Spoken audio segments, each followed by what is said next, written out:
Hey everyone! Tonight we dive deep into the untold resilience of medieval pregnant women, those fierce, often overlooked heroes who braved the harshest, coldest nights in history. Imagine living in a time when homes barely kept out the freezing, wind, clothing was rough and scarce, and the threat of frostbite or worse hovered over every night. Yet, these women survived. Through clever tricks, the warmth of their communities, and unshakable faith, they faced brutal winters head-on. So before we uncover their remarkable stories, take a moment to like and subscribe, only if you genuinely enjoy the journey we're about to take. Let me know where you're watching from and what time it is for you. I love seeing the global family grow. Now, settle in, maybe grab a warm drink, and let's explore how medieval pregnant women endured the coldest nights and shaped the future against all odds. In the frozen lands of Eldhallow, winter was not merely a season, it was a relentless force that clawed at every corner of life. The cold crept beneath the thickest wool, seeped through the sturdiest wooden beams, and settled deep in the bones of every soul. But none felt its cruel grip more keenly than the women with the life of another growing inside them, pregnant, in the heart of a brutal medieval winter. Among them was Aveline Frostheart, a name whispered with both reverence and worry throughout the village. She was in her 7th month of pregnancy, carrying her first child, and already the weight of the child inside seemed to press her down, a burden amplified by the merciless cold. Her cottage sat at the edge of the village, where the forest's icy breath met the brittle stone walls, and the flickering hearth struggled to keep the biting chill at bay. Each morning, Aveline awoke to the groans of the wooden roof contracting against the freezing night, the cold air slicing through the cracks where no amount of mud or straw could fully seal. Her breath formed small clouds, and the linen sheets clung to her skin like icy fingers. The fire embers, nearly spent, cast long shadows across her tired face as she wrapped herself tighter in furs passed down from generations. For Aveline, the cold was not just a discomfort, but a threat. Medieval wisdom warned of the dangers pregnant women faced when exposed to frost and draught, threats of miscarriage, frostbite, and ailments no healer could easily mend. Her body ached in new ways, the chill seeped into her swollen joints, and a persistent cough that no amount of honey or herbs seemed to cure rattled her frame. In the heart of the village lived another, Elawen Brightridge, renowned for her fiery spirit and the strength of her 6-month pregnancy. Elawen's home was a narrow stone hut, its single small window glazed with oiled parchment to keep out the icy winds. Yet, the cold found its way through every crack and crevice. She was no stranger to hardship. Her first child had died in infancy during a harsher winter, but this pregnancy carried a fierce hope. Still, she faced the cruel nightly ritual of stoking the fire, layering herself in thick wool, and bracing against the relentless chill that gnawed at her bones. The women of Eldhallow shared a silent bond, a resilience born not of choice, but necessity. Each day began before dawn with the slow, painful task of preparing the hearth fire, fetching frozen water from the well, and layering clothes until movement itself became a chore. The cold sapped their energy, and the threat of illness hung like a dark cloud over every breath. Outside, the landscape was a frozen wasteland. The village's modest thatched roofs were coated in a brittle glaze of ice. The river was locked, solid beneath a thick sheet of glassy frost. Wolves prowled closer, driven by hunger, adding another layer of dread to the long nights. But it was inside the homes, within the cramped, frost-bitten walls, where the struggle was most intimate. The air was thick with the scent of smoke and herbs, and the women's breaths came ragged and cold, their bellies swelled, promising new life. Yet each night was a gamble, a desperate prayer whispered into the darkness that the child would survive the unforgiving cold. Aveline's hand rested gently on her rounded belly, feeling the faint stirrings of the life within, a fragile warmth against the cold that sought to claim her. She thought of her own mother, who had faced similar winters and had told stories of fierce endurance and whispered prayers to the old gods. Now Aveline carried those stories and hopes within herself. As the first frost deepened into a bitter freeze, the village prepared for the long nights ahead. Women like Aveline and Elowen were the quiet warriors of Eldhallow, fighting not with sword or shield, but with every breath and heartbeat against the brutal cold that threatened to snatch away the very promise of life. The dawn barely stirred when Aveline Frostheart rose again. Her joints protested beneath the thick layers of wool and fur, stiff and aching from the cold that no hearth fire had fully chased away. Outside, the world was still imprisoned in frost, a glittering, merciless cage that held the village in its icy grip. Her first task was always the same, coaxing life from the dwindling embers in the hearth. Smoke curled weakly as she added dry sticks from the woodpile, eyes stinging from the smoke and chill. The fire fought to grow, its flicker a fragile pulse in the cold stone room. Aveline's breath formed tiny clouds in the thin light, a reminder that the warmth she craved was never certain. To be pregnant in this cold was to live in a delicate balance. Every shiver could weaken her unborn child. Every night spent frozen to the bone risked miscarriage or worse. Midwives whispered of the cold womb curse, a fatal chill that could claim life silently. Elowen Brightridge faced her own mourning in similar stillness. Her body was heavier now, swollen and tender, but the cold still found her vulnerable. Each day she forced herself outside the thin walls of her hut, fetching water from the frozen well, battling the biting wind that threatened to steal her breath. Her hands, cracked and reddened by frostbite, trembled not only from cold, but from fear. The village healer, Merwin Thorne, knew these risks well. She moved through the village like a shadow, her breath ragged and skin pale beneath a threadbare cloak. Her tiny hut was thick with the pungent smell of herbs, rosemary, thyme, and yarrow, brought to life by a stubborn fire she guarded fiercely. Merwin's remedies were simple but vital: warm broths made from dried roots, salves rubbed on aching joints, and strict advice to keep the belly warm and shielded from the cruel draughts that seemed to seep through every crack. But supplies were scarce. The village's stores had dwindled, and the cold made gathering herbs nearly impossible. One afternoon, Aveline sought out Merwin's hut, clutching her swelling belly and trembling from a deep chill that no fire could banish. The healer's eyes, sharp and tired, scanned her with urgent concern. "You must keep the flame alive," Merwin warned. "Not just in the hearth, but within you. Wrap yourself tighter, drink this broth, and rest. The cold will try to steal your warmth and your strength." Aveline nodded, though the fear gnawed at her. It was not just the cold, but the loneliness that weighed heavily, the isolation that pregnancy demanded in this merciless winter. The village's young women were thin in number, many lost to earlier seasons or taken by sickness, and those who remained were shadows flickering in the cold, clinging to fragile hope. Yet, despite the hardships, moments of defiant warmth glimmered. At night, a few brave souls gathered near the fire, sharing stories of summers long gone and dreams of spring's return. Their voices wove around the hearth, a fragile shield against the biting dark. Elowen, wrapped in thick furs, joined these gatherings when her strength allowed. Her laughter, rough but genuine, was a rare sound in Eldhallow, a spark against the chill. But when the laughter faded and the fires dimmed, the silence returned heavier than before, filled with the unspoken fear of what the cold might claim before the thaw. Pregnancy in these times was a shadowed path, every step weighed by the threat of death or despair. Yet it was also a quiet rebellion, a steadfast refusal to surrender to the winter's cruelty. With every breath, every heartbeat, the women of Eldhallow fought for the fragile promise of life.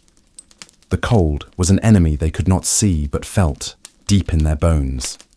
Their homes, little more than frozen cages, offered little comfort. And yet, beneath the frost, beneath the ache and exhaustion, Life stirred. Aveline felt it in the fluttering movements of her child, a stubborn beat of warmth. In a world gripped by ice, the winter dragged on with no mercy. The wind howled like a beast hunting outside the village walls, and inside the stone cottages, the pregnant women faced battles far more personal and silent. Aveline Frostheart's body was beginning to betray her. Nights grew darker, colder, and longer, each breath harder to draw. The persistent cough had worsened, scratching at her lungs, while her swollen limbs ached beneath the weight of the child and the relentless frost seeping into her bones. Merwin, Thorn, the village healer, visited daily, her eyes growing graver with each passing dawn. "You must not let the cold claim you," she said quietly, rubbing a warm herbal poultice on Aveline's trembling hands. "But the frost is cunning. It strikes at the blood, the breath, and the womb alike. If the chill settles too deep, the child's life is at risk." Aloe and Brightridge faced similar perils. One evening, after a long day of fetching wood and water, she collapsed near the frozen riverbank. The biting cold had drained her strength, her skin pale, lips blue. Villagers rushed to carry her home, where Merwin wrapped her in blankets soaked in warm water, murmuring prayers to the old gods. The health risks were not just tales, but stark realities. Miscarriages in the dead of night, fevers that sapped strength, and frostbite that sometimes led to gangrene. The village had already lost 2 pregnant women that season, their stories swallowed by the silent snow. Desperation drove them to ancient rituals and remedies. Women boiled herbs to make warming broths, drank thickened milk spiced with cinnamon and honey to ignite internal warmth, and layered themselves with furs and animal skins scavenged from the forest hunts. But warmth was fleeting. The stone walls of their homes absorbed the cold during the day and radiated it back at night. Aveline often sat near the hearth, her face pale but determined, murmuring lullabies to the child she feared might be taken by the frost. The cold also robbed them of rest. Shivering fits broke sleep into shards of frozen dreams, and the pain in their joints made even the slightest movement agonizing. Elowen whispered to the night, promising her unborn child a future beyond the frost, a world where the sun warmed their skin and the earth was soft beneath their feet. Amidst this harsh landscape, the women found small sources of strength. Aveline's younger sister, Mirabelle, tended to her with fierce devotion, bringing hot water for compresses and whispering stories of spring's return. Elowen's husband, Bram, hunted tirelessly despite the dangers, risking wolves and frostbite, to bring back wood and dried meats.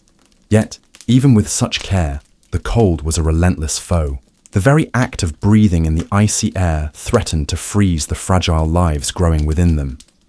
The village midwives taught warmth was the lifeline.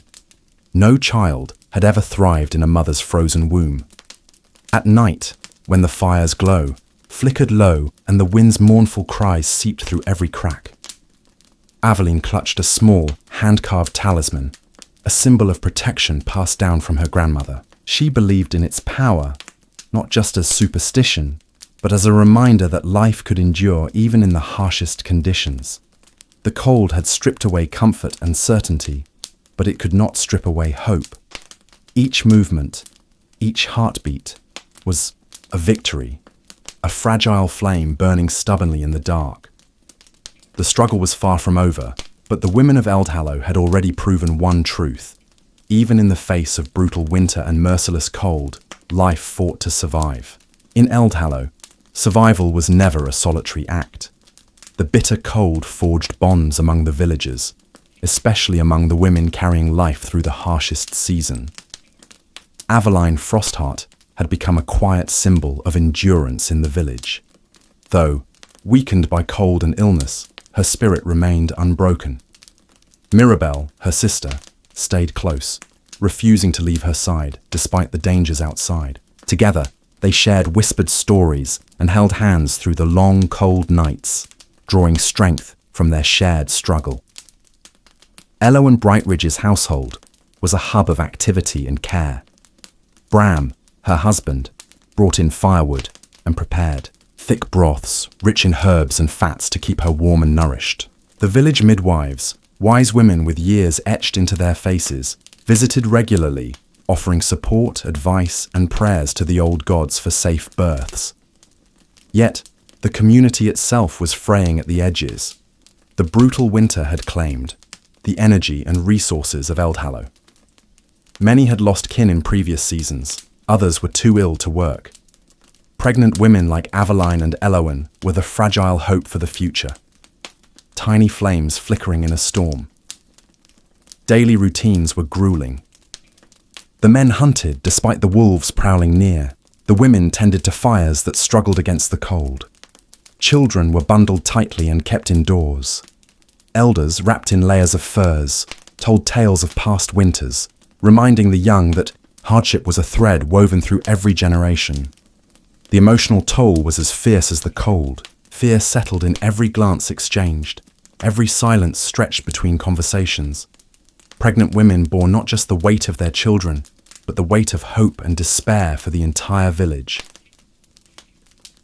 One bitter evening, as frost coated the windows with crystalline lace, Aveline felt a sharp pain, a warning from within. Mirabelle rushed to her side, her heart pounding. Maewyn Thorn was summoned, moving swiftly despite the slippery paths and howling winds. The midwife's hands were steady, but her eyes shadowed with worry. The cold had weakened Aveline's body beyond what the firelight could heal. Yet, in that moment of fragility, the village rallied. Neighbours brought thick blankets, hot water, and whispered prayers. The hearth flames roared, defying the night. Elowen stayed awake, holding her own swollen belly, tears freezing on her cheeks as she prayed for Aveline and the child she carried. The harsh winter had taught them all one truth. Life was a delicate thread, easily broken, but fiercely protected. Sacrifices were countless. Women like Aveline and Elowen gave up warmth, rest, and often their own health to carry the future of Eldhallow within them. Men risked their lives hunting in frozen forests, and children learned early the meaning of endurance. Yet, through the frost and fear, the community's quiet strength shone brightest. They were linked not only by blood and circumstance, but by a shared will to survive, to see the spring sun break the ice and breathe warmth back into their world. The long, merciless winter had begun to relent in Eldhallow, but the shadows it cast still gripped the village like a cold hand, refusing to loosen its grip. The sun's light stretched longer, though the air remained bitterly cold, sharp enough to cut through layers of cloth and bone alike. It was a season of waiting, of cautious hope, hanging fragilely on the edge of frozen days. For the women carrying life within them, the struggle was nearing its climax. Among them, Aveline Frostheart, the quiet pillar of strength, now faced the final chapter of her harrowing journey. Aveline's body was worn but unyielding, her belly swollen with the child she had carried through frost and fear. Every breath she drew was a whisper of defiance against the cruel winter that had threatened to claim her and the life she bore. Her small cottage, nestled at the village's edge, was dimly lit by the flickering hearth, the fire's warmth a rare and precious comfort against the cold stone walls that still seemed to pulse with the chill of months past. One early morning, before the first light had fully painted the sky, Aveline awoke to the sharp, rhythmic pains that signaled the beginning of labour. The cold, ever-present and unforgiving, seemed to fade for a moment as the fierce, raw reality of new life broke through the frozen veil. Mirabelle, her younger sister and steadfast companion throughout the bitter season, was instantly at her side. Her hands were steady, though her heart pounded fiercely, knowing what was at stake. "Steady, Aveline," Mirabelle whispered, wrapping her arms around her trembling sister. "You've carried this through the worst. Now hold on just a little longer." The village midwife, Maewyn Thorn, arrived swiftly, navigating the slippery paths with a determination born of years facing winter's wrath. Her cloak was dusted, with frost, and her eyes, sharp, tired and wise, surveyed Aveline with a mixture of concern and hope. She carried with her the wisdom of generations, knowledge of herbs, the prayers of old gods, and the strength to guide life through the narrowest of margins. Inside the small, cramped cottage, the air was thick with the scent of burning wood and healing herbs. The fire sputtered and glowed, throwing dancing shadows across the faces of those gathered. The night stretched long and uncertain, filled with the sounds of struggle and breath, the rhythm of life pushing against the cold's unyielding grasp. Outside, the wind howled mournfully, a stark reminder of the brutal season that had passed, and the dangers yet lurking in the world beyond the village's fragile walls.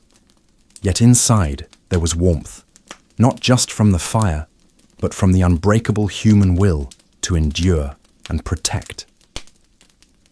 Meanwhile, Elowen Brightridge faced her own trial. In the village's heart, her husband Bram, a steadfast figure marked by frostbitten hands and weary eyes, stood vigil by her side. The village had gathered quietly around their hearth, offering silent prayers and the meagre comforts the harsh winter allowed. Elowen's body, swollen and tender, bore the scars of the long season, the nights spent shivering, the exhaustion of ceaseless fear. But her spirit, like the fire before her, burned bright. The cold had taken much from Eldhallow, strength, hope, and even life. But it had not claimed these women, not fully. Their bodies, fragile as they sometimes seemed, were vessels of fierce resilience. They carried within them not only their unborn children, but the future of a village poised on the edge of survival. The births came as the night deepened and the village held its collective breath. Aveline's cries, mingled with those of her newborn daughter, pierced the cold air like a beacon of defiance. The child, wrapped tightly in swaddling cloths, warmed by the fire, opened bright eyes that seemed to hold the very spark of life itself. She was a small flame, fragile yet fierce, a testament to her mother's endurance. Elowen's labour followed soon after, her cries echoing softly as her son entered the world with a strong, lusty wail. Bram's hands trembled as he cradled the newborn, tears freezing on his cheeks. This child, born amid frost and hardship, was a symbol of hope, a new dawn breaking through the long night of winter's reign. The village's celebration was quiet but profound. In Eldhallow, life was precious beyond measure, each new breath a victory over the cold that sought to claim it. Stories of these births would be passed down in hushed tones, woven into the fabric of village lore as reminders of courage and survival. Women who had carried life through the brutal cold were more than survivors. They were warriors. Their sacrifices, their suffering, and their unwavering hope had preserved the future itself. They had faced the harshest of winters, the cruelest of fates, and emerged with the most precious of gifts, life's warmth in the heart of the cold. As the snow began to melt and the earth slowly softened, Eldhallow's people looked to the future with cautious optimism. The cold would return, as it always did, but so too would the strength and spirit that had carried them through. Aveline's daughter and Elowen's son would grow to know the tales of their mother's bravery, of the night they came into the world amidst frost and fire. In the end, the brutal cold was a force to be reckoned with, but it was no match for the fierce, enduring flame of life. The legacy of those women, etched in the frozen stones and whispered on the thawing winds, would warm Eldhallow's heart for generations to come. The winds of winter howled across the valley, biting through the thin fabric of huts, the ice-cold breath of the north relentless in its assault. In the heart of the village, nestled beneath the shadow of a towering mountain range, pregnant women gathered by the fire. Their bodies, heavy with life, shivered not just from the cold, but from the weight of the future that loomed before them. In this unforgiving world, survival wasn't a matter of will, it was a matter of craft. And these women, more than anyone, understood that. They had learned to adapt, to endure, and to use every tool available to protect the new lives growing within them. Kara, her thick brown hair braided and tied with twine, looked around at the others, The fire in the center of the room flickered in the dim light of the hearth. Its warmth was a fleeting comfort, but they could not afford to let it go out. Kara rubbed her swollen belly, her mind whirling with thoughts of survival.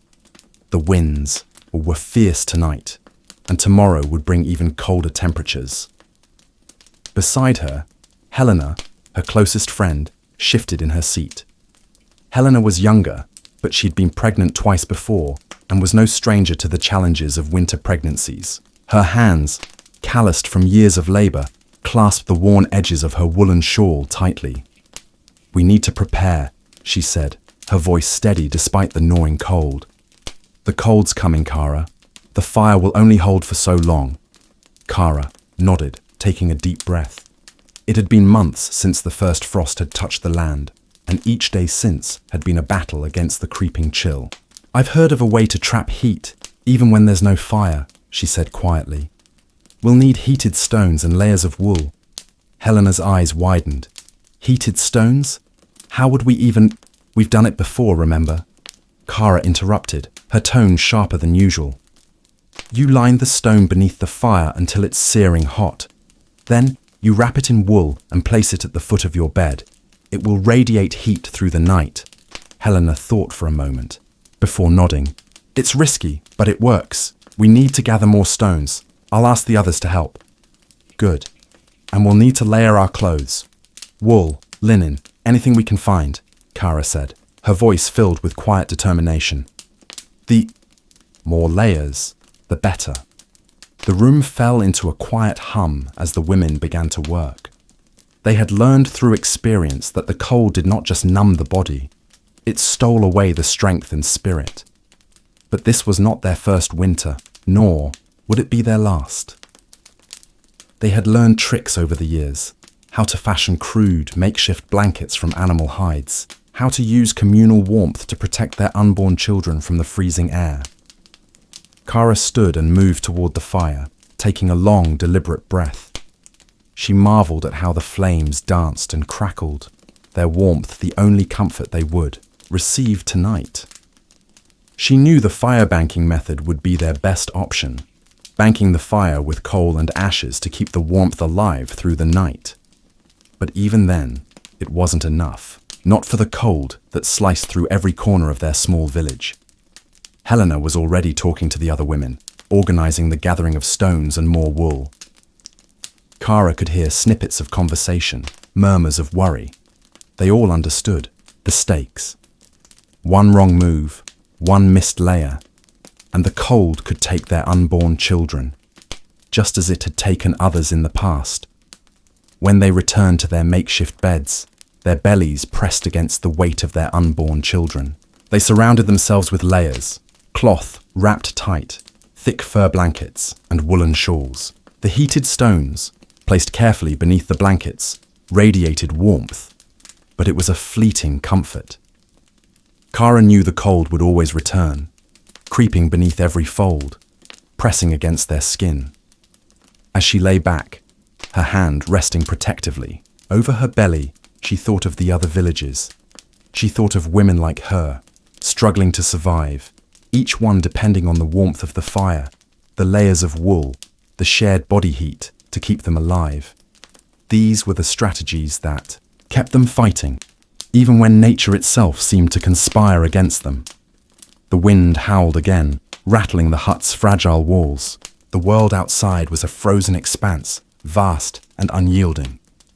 But within these walls, within this circle of women, there was a defiance. They would survive this night. And if the frost returned, they would fight it again, together. Kara closed, her eyes, the warmth of the stones soothing the ache in her bones. But sleep would not come easily. Every woman knew the fight was never truly over. It was a constant struggle against the cold, against nature, against time itself. And so, they would endure. The night stretched on, and the fire banking proved to be a temporary salvation. The warmth of the stones kept the worst of the chill at bay, but the cold seemed to seep through the cracks in the walls, a constant, ever-present threat. Kara lay, awake, her mind racing. Every ache in her body felt sharper now that the pregnancy had progressed.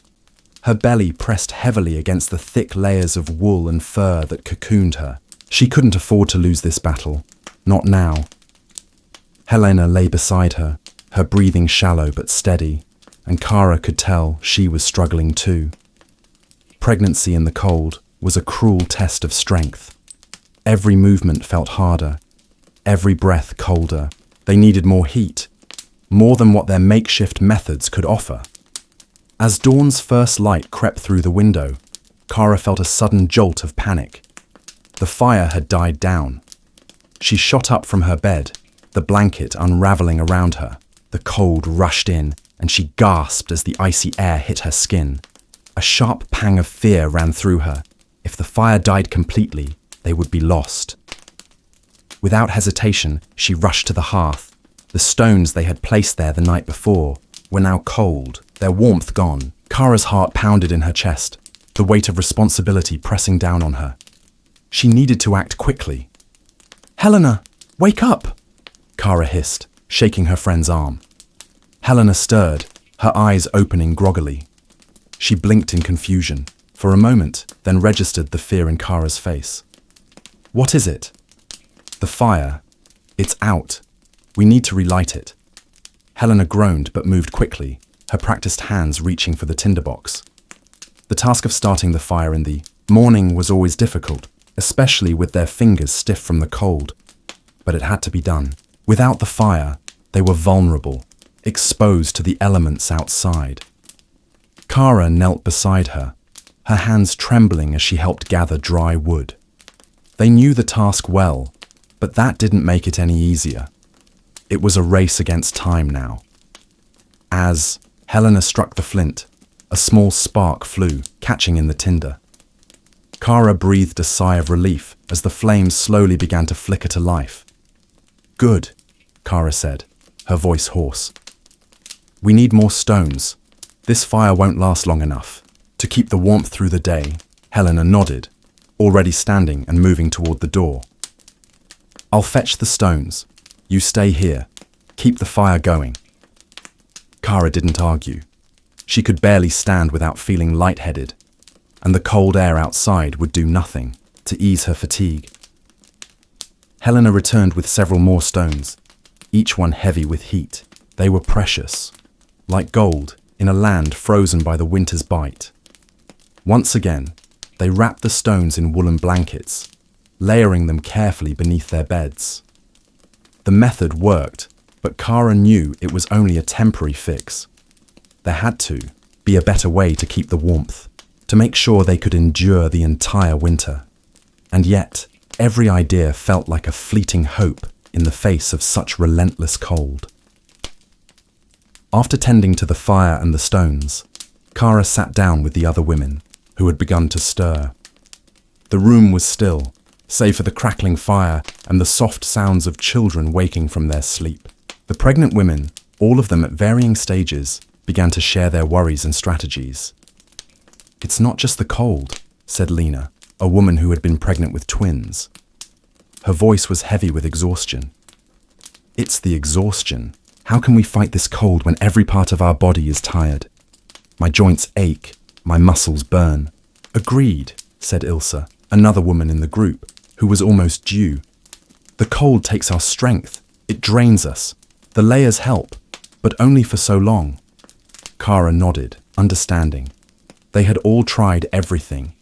They had layered their clothes, placed heated stones beneath their bedding, used firebanking to keep warmth through the night.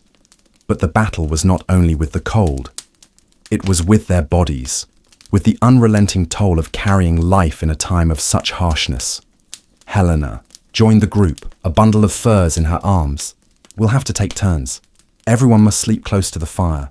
No more separate beds. We'll need to share body heat." Kara grimaced. Communal sleeping wasn't ideal. The shared warmth was effective, but it also meant less space, more discomfort, and a loss of privacy. But there was no choice. With the cold creeping into every corner, they had to sacrifice their comfort for survival.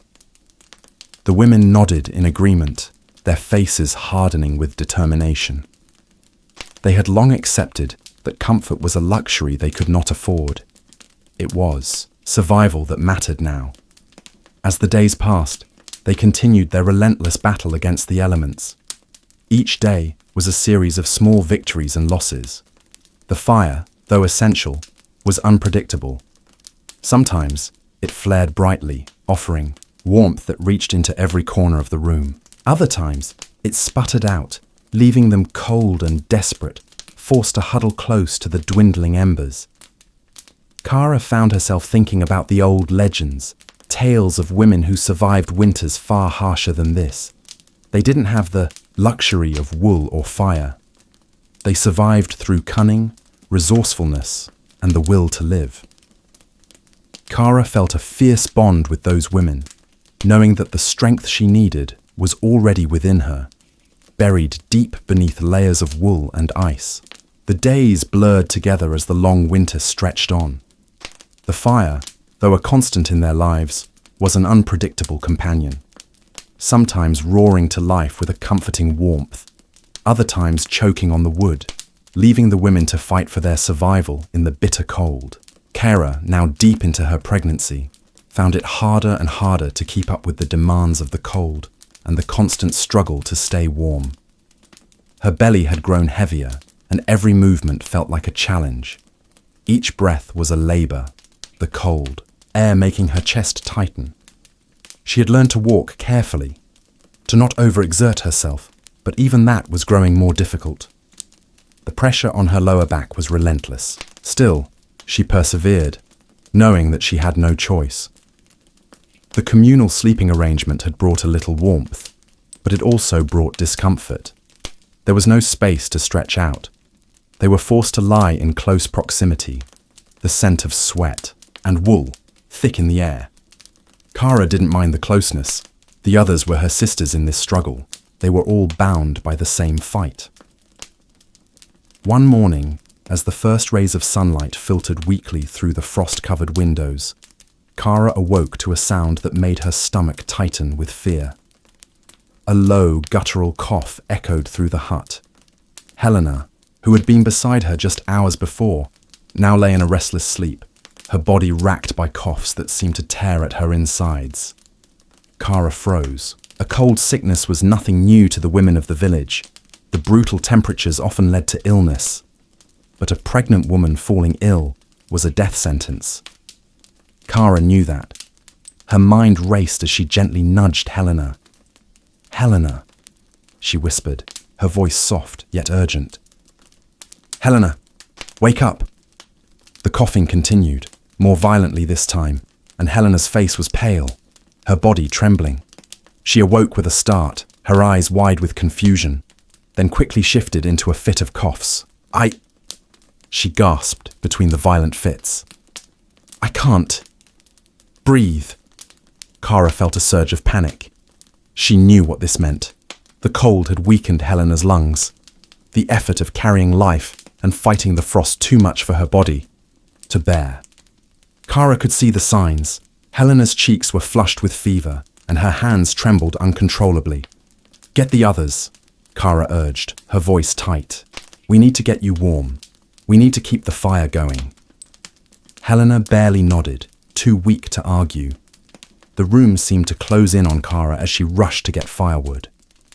The cold bite in the air had settled deeper in her bones, but there was no time for hesitation. She could hear the shuffling of the other women as they rose, but her thoughts were consumed with Helena. If they didn't act fast, it could be too late. The fire was already low, the embers dying out.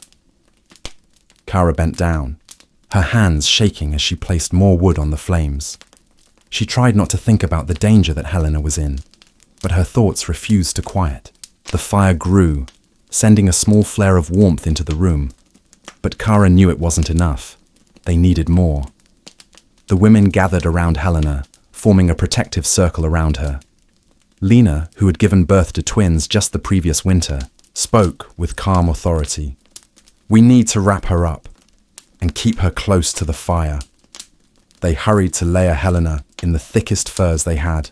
More wool, more blankets, anything to trap what little warmth they could. The communal sleeping arrangement had become a lifeline in moments like this. It was the heat of shared bodies that had saved them many nights, but now, it was a test of just how far their methods could stretch. Helena lay still in the center of the circle, her face drawn in pain, her breath shallow. Kara's heart ached as she stroked her friend's hair, whispering comfort she wasn't sure would reach her. Hours passed, and still, Helena's condition didn't improve. Kara sat at her side, her hands clutching the sides of her belly, desperately wishing for a miracle. She knew they couldn't afford to lose her. Not now. Not after everything they had endured. But the cold outside kept creeping in. The fire flickered and waned as it always did, and the women grew more anxious. Kara could feel the time slipping away. Helena needed something more than warmth. She needed strength, and the cold had drained that from her. Then, just as Kara's thoughts were spiraling into despair, she remembered the heated stones. "Helena," Kara whispered, shaking her friend lightly. "We need to move you. The stones. We have them. They'll help." With the help of the others, they slowly shifted Helena into a sitting position. The heated stones, now wrapped carefully in thick wool, were placed along her back and under her feet. As they did, they all waited in tense silence. The warmth from the stones began to radiate through her, seeping into her body. Slowly, ever so slowly, Helena's breathing steadied. The feverish flush on her cheeks began to fade.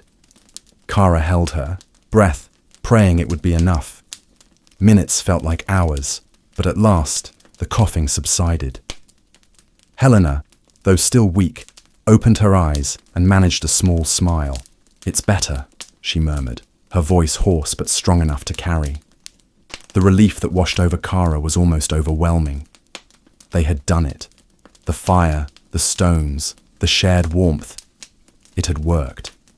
But she knew it wasn't a permanent fix. There was still the cold to fight. Still the harshness of winter pressing in from all sides. But for now, they had won a small victory. And in this world of frost and fear, sometimes that was all they could hope for. The fire had burned through the night, but as the dawn broke, its warmth was already slipping away. Kara lay awake, her eyes fixed on the dimly glowing embers, feeling the weight of the morning pressing against her. The cold had crept in again, filling the room with an icy breath that seeped through even the thickest walls. The stone under her bed, which had once provided comfort, now felt like a distant memory, its heat gone, consumed by the unrelenting winter. She shifted, her back aching as she adjusted her position, her swollen belly pressed against the layers of wool and fur, and despite the multiple layers of clothing she wore, she could feel the cold biting at her skin.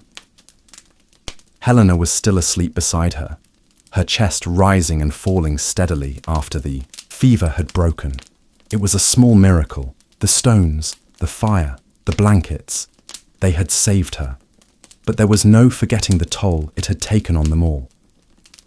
Kara carefully stood, her legs trembling from the effort. The room spun slightly, but she steadied herself.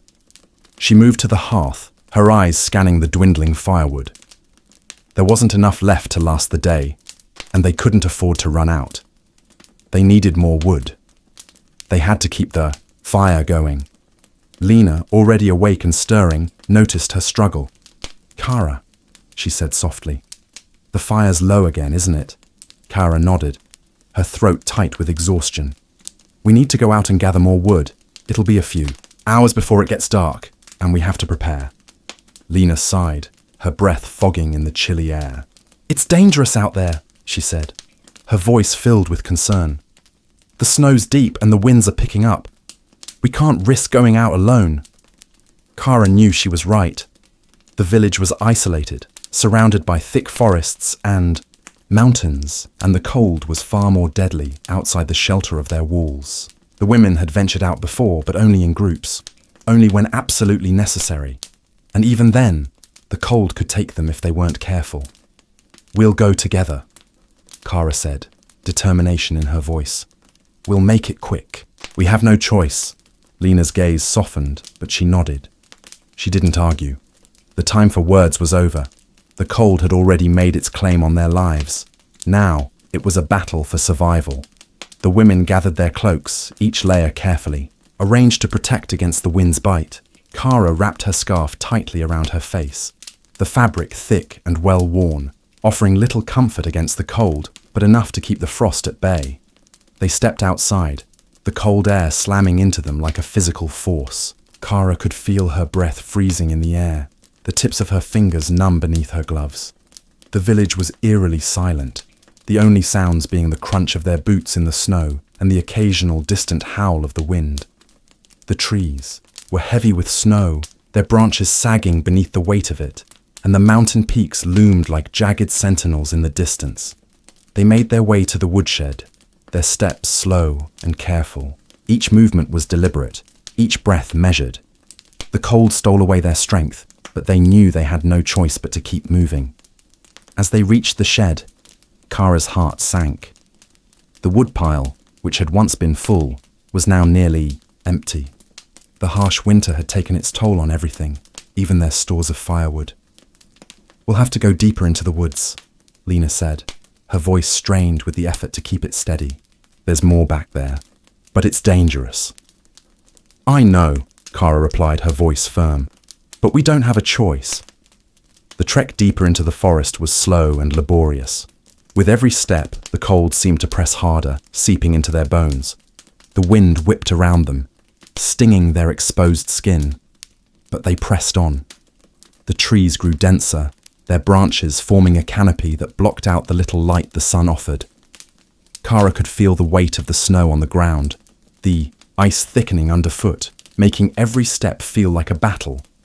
But then, as they rounded a bend in the path, the crack of a branch startled them. Kara froze, her heart racing.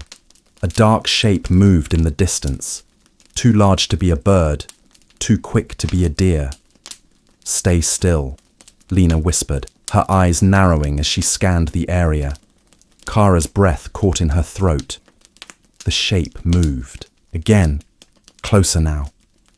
It was a wolf, its fur dark against the white snow, its eyes gleaming with hunger. It was a lone predator, desperate and searching for food. The wolf stopped just a few paces away, its gaze fixed on them. For a moment, time seemed to freeze. Kara could feel the tension in the air, the frozen silence wrapping around them like a blanket. Lena slowly reached for her knife, the blade glinting in the dim light. "Don't move," she warned, but Kara wasn't sure how much longer they could remain still. The wolf was circling them now, its movements slow and cautious, testing the air. Hunger was a powerful motivator, and they were exposed, vulnerable. The animal was just as desperate as they were. Then, just as the wolf lunged forward, there was a sharp cry from the distance, a familiar voice. "Lena! Kara!" It was Ilsa, and she was running toward them, her hands raised in the air to signal their presence. The wolf hesitated, its gaze shifting toward the new threat. It snarled once, its lips curling back, and then it bolted, disappearing into the trees with a final howl. Lena let out a long breath, her knife still gripped tightly in her hand. "That was too close," she muttered. Kara nodded, her heart still, racing. "We need to go, now."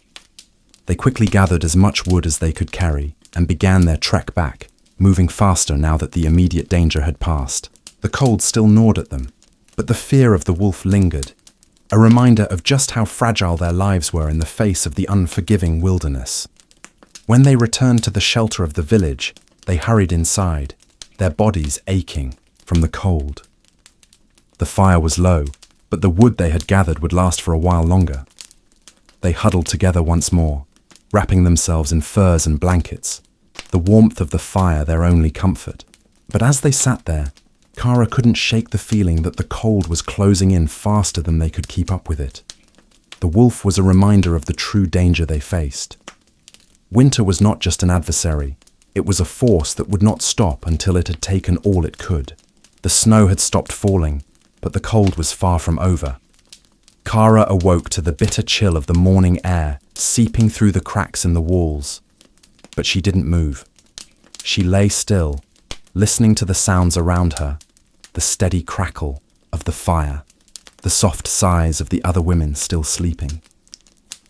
For a moment, the world felt peaceful, as though time had slowed to allow them a brief respite from the harshness they'd faced.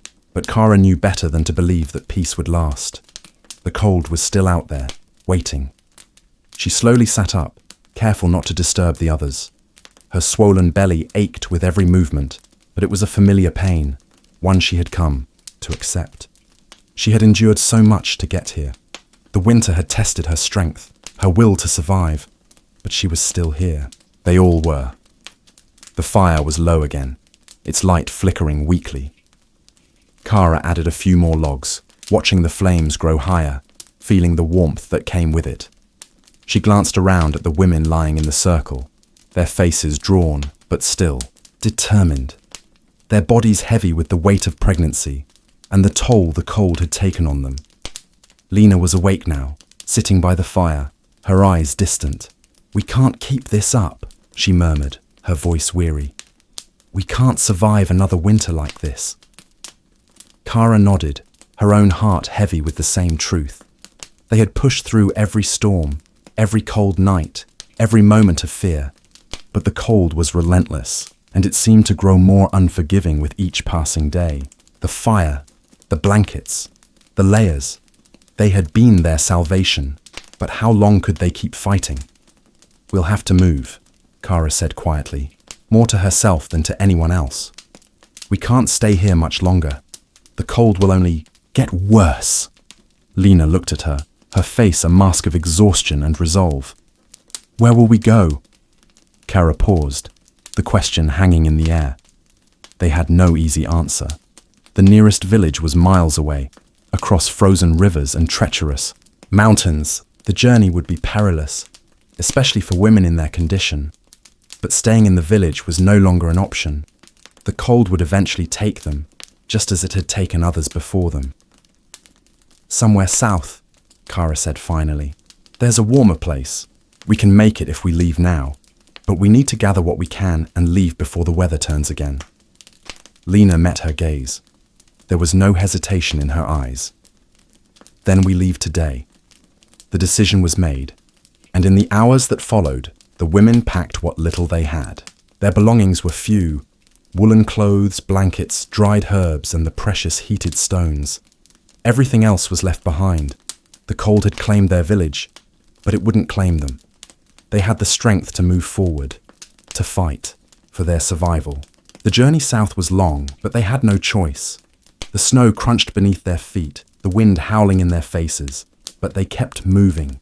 Each step was a battle against exhaustion, against the overwhelming weight of their pregnancies and the unrelenting cold. But they were together, and that was enough. Days passed as they trekked across the frozen landscape. They moved as quickly as they could, relying on the few tools they had: each other, the fire, the stones, and the sheer will to survive. They came across more wolves, more wild animals, but they had learned to stay silent and avoid them. Hunger was another enemy they couldn't escape, but they foraged when they could and kept moving. There were moments when Kara thought she couldn't take another step. Her body ached, her mind clouded with exhaustion, but the sight of the others, their determination as strong as hers, kept her going. They had made it this far. They couldn't stop now. On the 5th day, as the sun dipped low on the horizon, they reached the edge of a forest. The trees were thick with the promise of shelter, and Kara felt a flicker of hope stir within her. They had made it. The warmth of the south was within their grasp. They made camp that night under the canopy of trees, a fire crackling warmly between them. The cold outside the forest was still fierce, but within their little circle they found a temporary peace. Kara lay back, her hand resting on her swollen belly. For the first time in what felt like forever, she allowed herself to close her eyes, knowing that tomorrow they would be safe. The journey had been long, and the road had been paved with hardships, but they had made it. The cold had not taken them. The fire within them, within all of them, had never gone out. They had endured, and they would continue to endure, together.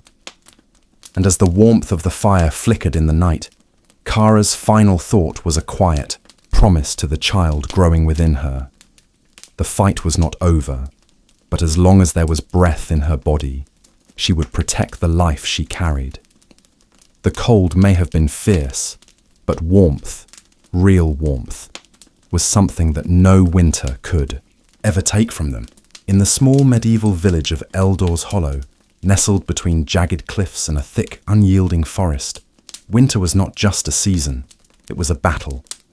The winds howled like wolves in the night, and the snow fell relentlessly, burying the world beneath a cold white shroud. But for the women of this village, winter brought with it not just the dangers of frostbite and hunger, but the peril of giving birth amidst its merciless chill. Among the many women who had braved the heavy frost of Eldor's Hollow was Hilda, a woman in her third pregnancy, her belly swollen with the life growing inside her. Her body, worn by the trials of countless winters, now felt the sharp ache of carrying her child through the season's worst cold. Despite the warmth of her husband Thorin's embrace at night, she felt a quiet terror creep in. The terror of birthing her child in a world so harsh, where life was fragile and death a constant lurking shadow. The village was small, but it was tightly woven together by bonds of community and faith. The homes were scattered along a single cobblestone road, with the village centre dominated by the towering church, a symbol of both shelter and solace for those who believed in a higher power. The villagers would pray here, offering everything, from simple words of hope to the humble sacrifices of their meagre resources. Faith was as vital as food in these parts, and for the pregnant women, it was their shield against the fear of an unforgiving world. Hilda had always believed in the power of faith, but it was the presence of her mother-in-law, Agatha, that gave her strength. Agatha was a midwife, the most trusted in Eldor's Hollow, and she was renowned not only for her skill, but for the powerful rituals she had inherited from her ancestors. These rituals were not just customs, but lifelines, connecting the women of the village to the divine forces they prayed to. It was Agatha who had taught Hilda how to prepare for the birth, how to gather the herbs from the icy wilderness, how to call on the spirits of the land for protection. It was she who reminded Hilda that the village was a family, that each woman, man and child, played a part in ensuring that the cycle of life would continue, even in the face of the harshest of winters. On the eve of Hilda's labour, a storm, unlike any other, raged outside. The winds screamed through the trees, threatening to tear the roofs off homes. Inside, Hilda's body was cramping, her breath shallow, her heart racing with the fear that this child, like others before, might not survive the birth. But Agatha was calm, a steady presence at her side, whispering prayers under her breath, drawing symbols in the air with her hands to ward off evil spirits. The other women of the village had gathered in the small cottage, some to lend a hand, others to simply offer their prayers. "You are not alone, Hilda," Agatha said, her voice steady as she kneaded Hilda's lower back with practiced hands. "The spirits of the earth, of the ancestors, are with you. You only need to trust in them, as we trust in you." Hilda, clutching her mother-in-law's hand, nodded through gritted teeth. The storm outside seemed to echo the storm within her body, a battle she felt unprepared for. Yet, as she looked around the room at the faces of the women who had come to help, she felt a flicker of hope. Each of them had their own stories of survival, of pain and endurance. It was their shared history, their collective strength, that formed the foundation upon which she now stood. She would not be alone in this. The wind outside howled louder as the first waves of labour came. Hilda squeezed her eyes shut and breathed through the pain. The scent of burning sage filled the air, a ritual Agatha had performed many times before to cleanse the room of negativity. The chanting of the women surrounding her began to rise in volume, their voices filling the room with a low, harmonious rhythm that seemed to ground Hilda's mind. "Keep breathing," Agatha instructed, her voice as soft as the wind was harsh. "In through your nose, out through your mouth. Focus on the child, not the pain." Hilda nodded, the only sound now her labored breathing and the wind's fury outside. For a moment, she imagined the baby inside her, her son, she thought, and the world he would inherit. Would it be kinder to him? Would he know the warmth of summer? Or would he too face the same cold that had tested her and every woman before her? The minutes felt like hours, but Hilda fought through each one, her body aching with every contraction, until at last, the cry of a newborn baby echoed through the room. Tears welled up in Hilda's eyes as Agatha placed the child in her arms. The storm outside had not subsided, but it no longer mattered. The baby was here, a new life, born in the heart of winter, and with that, so too was the strength of the community, their faith, and their determination to survive. Hilda's faith, in both the rituals and the women around her, had proven true. She was not alone. The days following Hilda's birth were filled with a fragile peace. The storm had passed, but the cold remained, biting at the edges of the village. Eldor's Hollow, though small, was a place where survival depended not just on individual strength, but on the collective will of its people. The villagers understood that every life, whether newly born or still fighting through the winter, was a thread woven into the fabric of their shared existence. Hilda's recovery was slow but steady. Her body, though weary, was sustained by the love and support of her family. Her husband, Thorin, never left her side, tending to the fire that crackled warmly in the hearth and ensuring she had enough food, carefully prepared to restore her strength. But it was Agatha, Hilda's mother-in-law, who took the lead. As the village's most trusted midwife, Agatha knew that the hardest part of childbirth didn't always end when the child was born. It was the days and weeks afterward that could determine whether the mother would survive the ordeal. "We must nourish her body and soul," Agatha would whisper to Thorin as she prepared herbal infusions for Hilda's recovery. "The spirit is as fragile as the body in these harsh times." Though Agatha's role as midwife was widely respected, it was her deep understanding of the village's faith and rituals that set her apart. She believed, as did many others in Eldor's Hollow, that survival was a partnership between the physical and the spiritual. Each ritual performed for Hilda, each prayer whispered over the newborn's head, was not only for health, but for protection against the unseen forces that prowled the cold wilderness.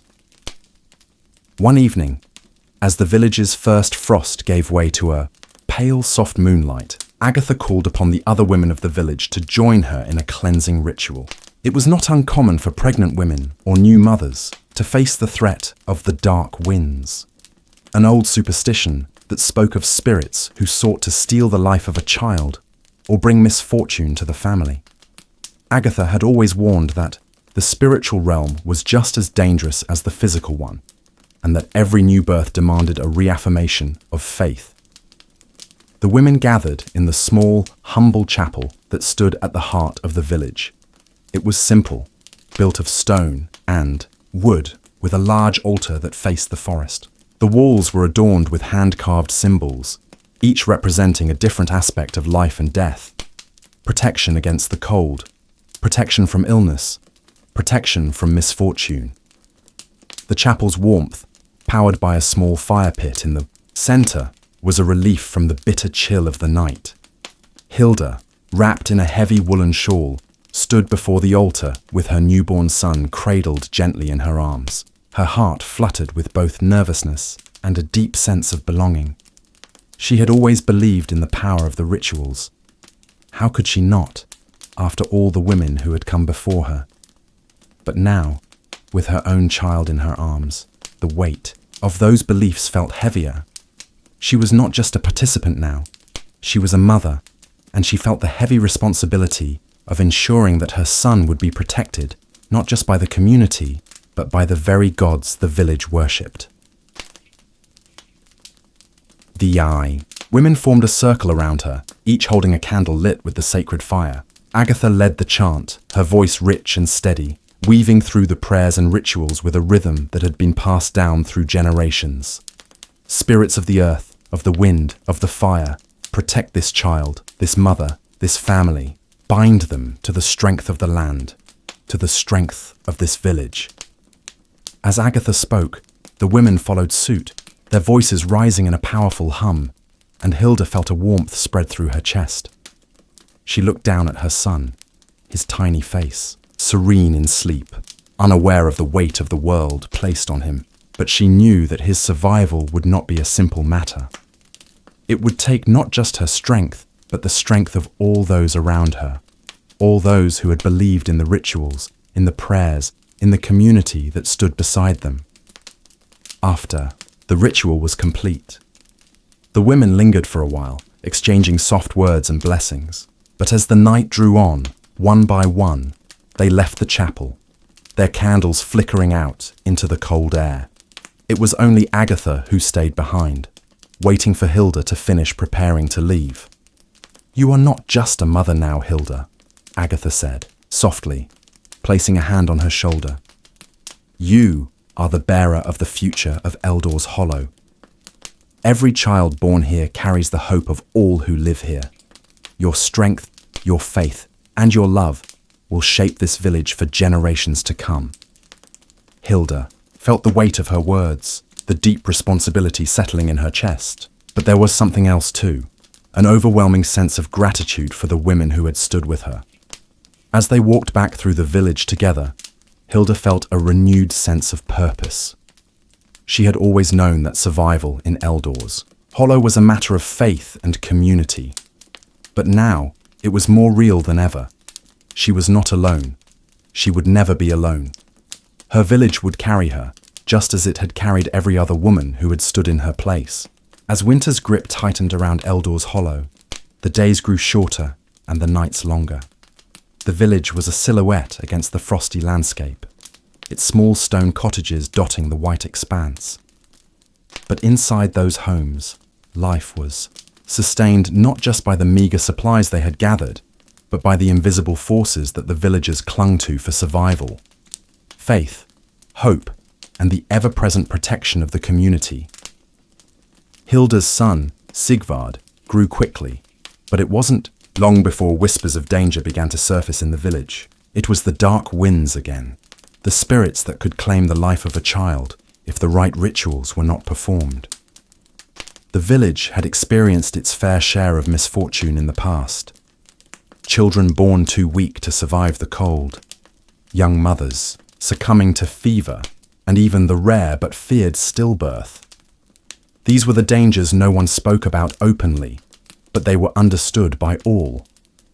And as Hilda's son grew, so did the concerns of the women around her. One afternoon, as the village prepared for another bitter storm, Agatha called the women together once more. It was not a ritual, but a warning, one that had been passed down through generations. A warning to be vigilant, to never grow complacent, especially during the harshest days of winter. The midwife's voice was heavy with the weight of her knowledge as she addressed the gathered women. The dark winds are not just a superstition, and we cannot simply pray them away. We must act, as our mothers and grandmothers did. We must protect the children and their mothers against what we cannot see but know exists. Hilda listened intently, the weight of her role as a new mother pressing heavily upon her. The thought that her son, so new and innocent, could fall, victim to unseen dangers, made her heart race. Sigvard's tiny hands were soft and delicate, his cries weak but full of life, and she would do anything to protect him.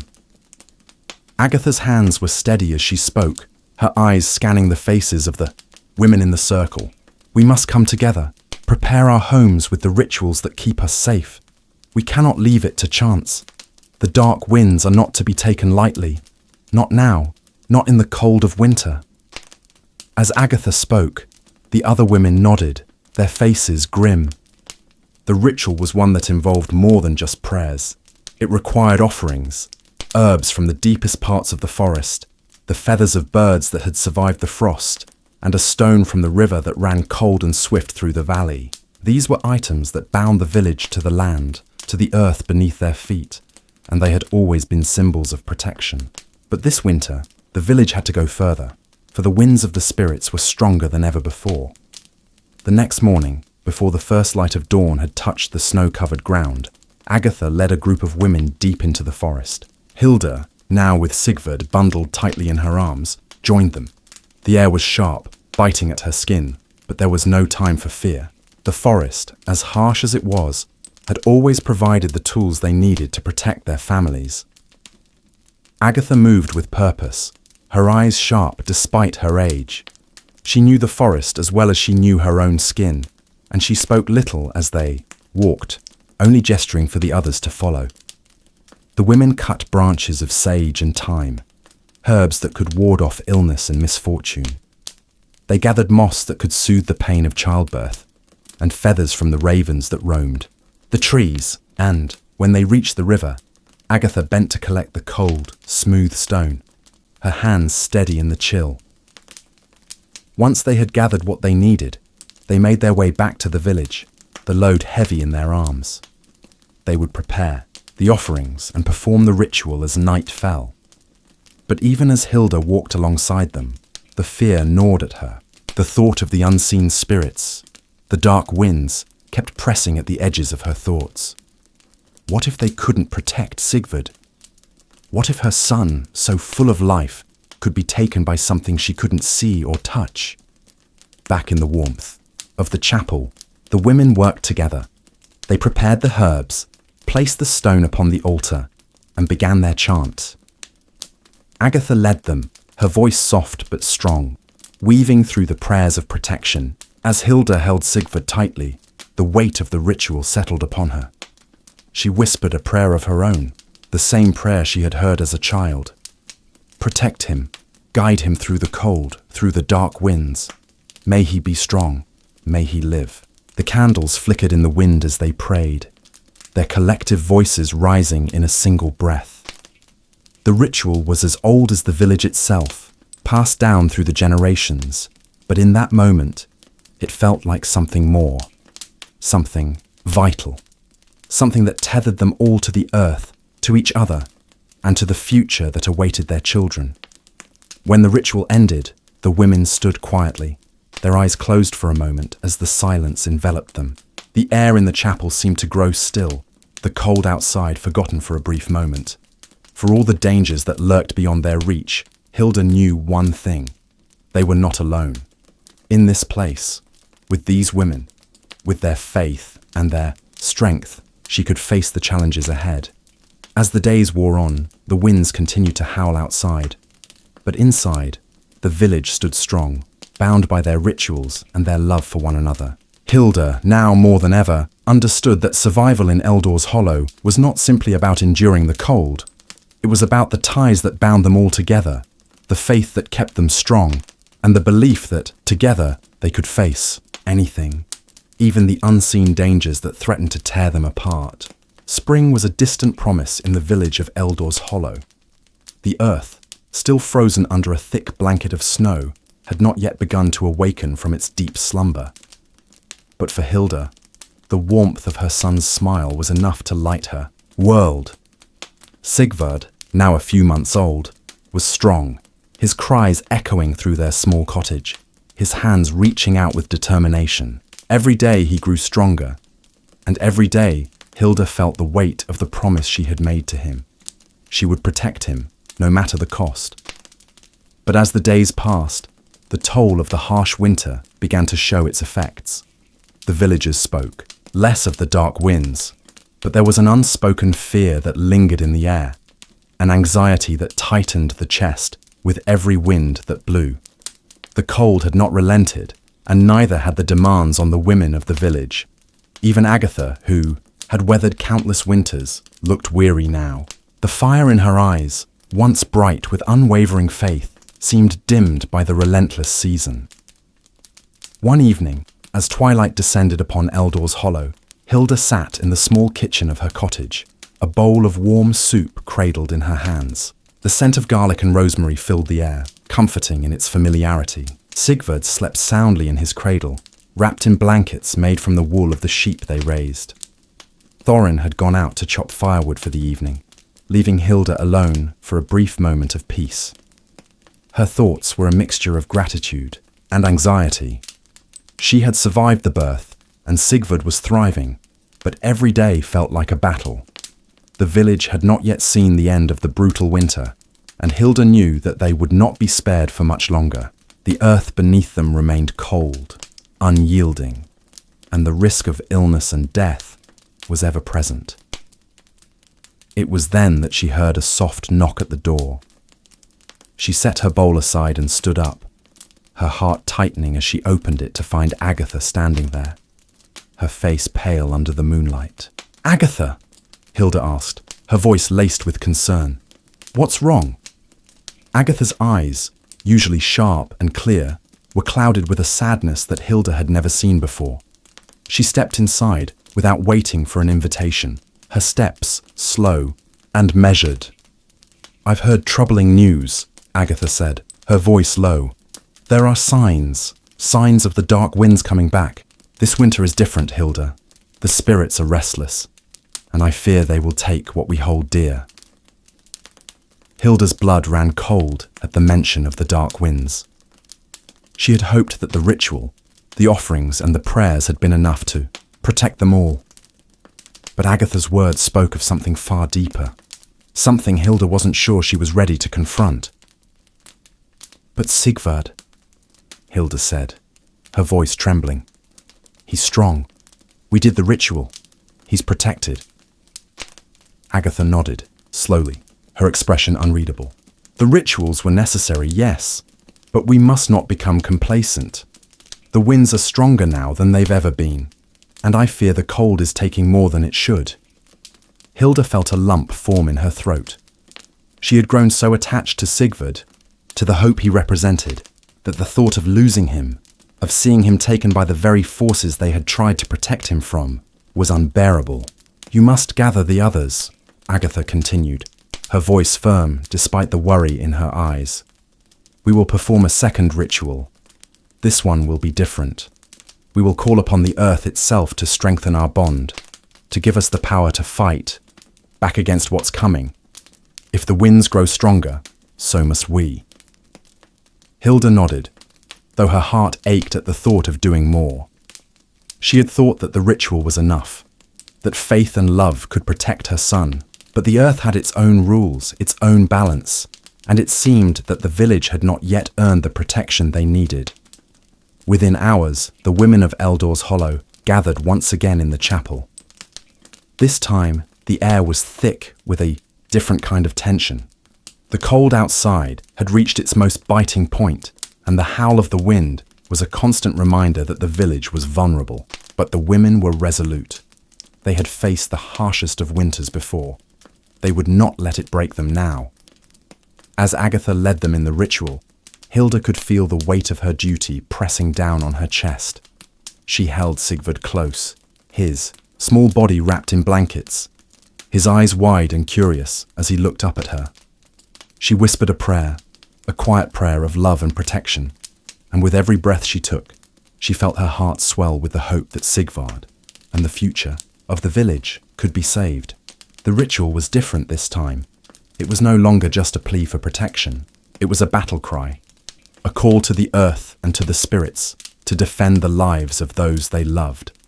The women chanted louder, their voices melding together in a symphony of raw emotion.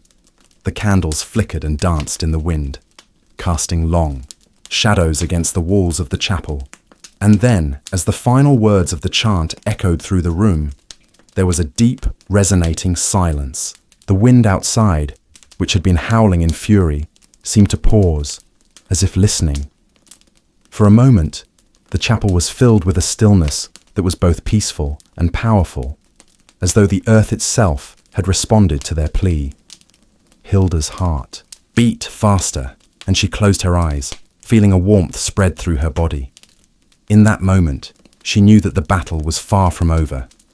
But she also knew that she would not face it alone. The village, bound by their faith, their strength, and their love for one another, was a force to be reckoned with. And as the first signs of spring began to creep through the cracks in the earth, Hilda realized that survival wasn't just about protecting one's own. It was about the ties that bound them all together, about the strength of the earth, the power of community, and the resilience of the human heart. The winds of winter had not fully surrendered, but the days were stretching longer, and the earth beneath the snow was stirring, ever so slightly, as if it too was beginning to awaken from a long, restless slumber. The village of Eldor's Hollow stood resilient, its people forged by the fires of survival, by faith, and by the deep, unspoken bond that connected them all. Hilda's heart was still heavy, her mind a constant whirl of thoughts about the future of her son, Sigvard, and the village that had become her lifeblood. Though the ritual had provided a temporary peace, she knew that the dangers of the past were not easily vanquished. The dark winds, as Agatha had warned, had not been fully driven away. But something had changed in the air. Something felt different, stronger. In the weeks following the second ritual, the winds of change began to blow across the land. Though the frost still held tight to the edges of the village, there were hints of the warmer months that would come. The first blooms of snowdrops appeared at the edges of the forest, and the sheep, their wool thick and heavy from the winter months, began to stir restlessly, as though they too felt the promise of the new season. Yet, in the quiet moments, as Hilda gazed at her son, watching him grow and change with each passing day, she knew that the battle for survival was far from over. It would never truly be over. The forces that had tested her, and all the women of the village, were as old as the earth itself, and would always be present in the shadows, waiting for a moment of weakness. One morning, as the sun rose higher in the sky, casting a warm golden light over the snowy expanse, Hilda stood outside her cottage, holding Sigvard against her chest. The cold had not yet released its grip, but it was softened by the promise of warmth. Thorin was busy chopping firewood nearby, and the sounds of the village going about their work filled the air. It was a simple, quiet moment, yet it felt like a victory. "You've grown strong, little one," Hilda whispered to Sigvard, who was now wriggling in her arms, trying to reach for the sky as though it were a toy. She smiled, brushing a lock of hair from his face. "Your strength is the strength of Eldor's Hollow, of all the women who have come before us." Agatha approached from behind, her face weathered but calm, her step firm as always. She had grown older in the past year, her body marked by the hard winters she had survived, but her spirit remained sharp, unyielding. "You've done well, Hilda," Agatha said softly, her voice a quiet affirmation. "Your son will be one of the many who carry the strength of this village. He will grow strong, as will the village itself." Hilda nodded, her gaze drifting across. The village, the people were busy, building, repairing, tending to what was left after the ravages of winter. There was a sense of unity now, a deeper understanding among them all of what it meant to survive and thrive in a world that could be both cruel and beautiful. "It's not just me, Agatha," Hilda replied, her voice thick with emotion. "It's all of us. This village, the women, the men, the children. We all carry each other's strength. We all protect one another." Agatha smiled, a faint glimmer of pride in her eyes. "That's the heart of it, Hilda. That's the heart of this village. It always has been." For a moment, the two women stood side by side, watching the village bustle with life. It was a simple scene, but one filled with unspoken weight. The community was not just a group of people. It was a living, breathing entity, built upon centuries of shared experience, hardship, and survival. But as the sun began to dip lower in the sky, Hilda felt something shift within her, a quiet realization that the winter, though brutal, had brought something precious, a deeper connection to the land, to the people she called family, and to the very essence of motherhood itself. In the harshest of seasons, The women of Eldor's Hollow had learned that survival was not just about endurance. It was about adaptation, about finding strength in the most fragile of places. It was about faith, about rituals, and about the belief that the future could be molded by their actions, their choices, and their love for each other. Hilda looked down at Sigvard, his small face shining with wonder as he gazed up at the sky. She held him a little tighter, feeling the weight of responsibility settle deep within her. She was no longer just a mother. She was part of something much larger, something that stretched back through generations and forward into the future. One day, you'll carry this strength too, she whispered to Sigvard, knowing that the world would not be an easy place for him. But she also knew that just as she had been carried by the women who came before her, he would be carried by the strength of the village, the power of faith, and the love that had endured through centuries. As the sun sank behind the mountains, casting its final rays over Eldor's Hollow, Hilda felt a quiet peace wash over her. The village had weathered the storm, and though the future was uncertain, she knew one thing for sure. As long as they had each other, they would always find a way to survive, and that was enough. In the medieval period, life was harsh, and survival was a constant struggle. The world, full of danger and unpredictability, often left women vulnerable to forces beyond their control. War, famine, and disease were the common enemies of the land. Yet, amid this uncertainty, one group of women bore the weight of not just their survival, but also the survival of future generations. These were the women who endured the pain and peril of pregnancy during a time when childbirth itself was as dangerous as any battle. The village of Silverbrook, nestled between rolling hills and thick forests, was a quiet place, largely untouched by the larger political struggles of the time. It was here that our story begins. Silverbrook was a small, self-sustaining community where every person had a role to play. The men worked in the fields, fished in the river, or left for wars and hunts. The women, on the other hand, were the unseen backbone of this world, carrying the burden of daily life, caring for children, maintaining the household, and ensuring that the future of their families continued. Among these women was Lady Alara, a noblewoman born into a family of great renown. Alara had always been admired for her gentle beauty and kind heart. However, despite her noble birth, she was no stranger to hardship. Her family's lands had been plagued by famine, and she had been married off to Sir Aldrich, a knight with a reputation for bravery on the battlefield.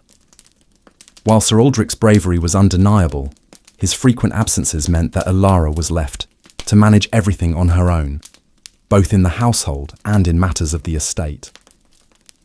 At the age of 24, Alara found herself pregnant for the second time. The first pregnancy had been uneventful, but this one came at a difficult time. The village had been ravaged by illness, and the local healer had warned of an outbreak of fever that could threaten anyone with a weakened constitution. The threat of war was growing as well, with neighbouring lords seeking to expand their territories. Sir Aldrich had gone to battle yet again, leaving Alara alone in a world filled with uncertainty. Pregnancy in the medieval world was no simple task.